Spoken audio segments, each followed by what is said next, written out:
Just making connections. Strength, the ability to produce force. So I've been listening to the Barbell Logic podcast by Matt Reynolds. Simply put, it's a podcast about lifting weights to get physically stronger. In the podcast, he and his co-host describe strength simply as the ability to produce force.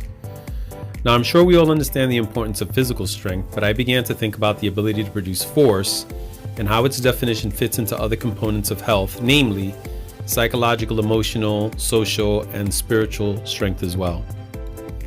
Now, we understand that physical strength is gained by pushing or pulling against something that is resistant, and by doing this, we literally stress our bodies into adaptation. The more stress we add, the greater our ability to produce force, or the stronger we get. So I started questioning, does this work the same in other areas of health that I've listed? Can I use this to improve or strengthen the other areas of my life?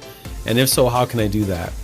How can I push or pull against something to increase my psychological, emotional strength? Interestingly enough, and to some degree, I think life throws a lot of stuff to help us out in this area, because the saying goes, in this world, there will be trouble. This being said, I believe the answer here is learning. People who endeavor to increase their knowledge of people, places, things, and themselves display a greater ability to respond. On the other side of being proactive and responding well to what comes your way is also the ability to bounce back, and we call this resiliency. I would define strength in this area as the ability to produce a response to or overcome from what life throws your way.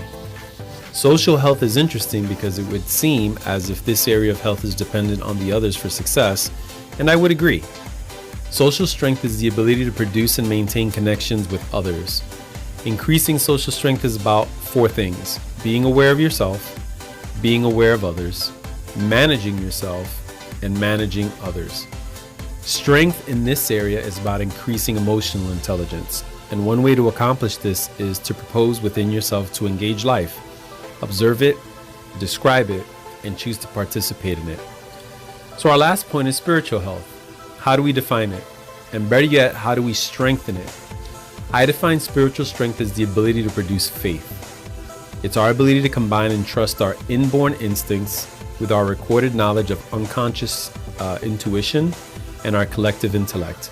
Although this area of health seems most often overlooked, its capacity has the power to help us overcome any of the deficiencies we may experience in the other planes of health. So how do we exercise our faith?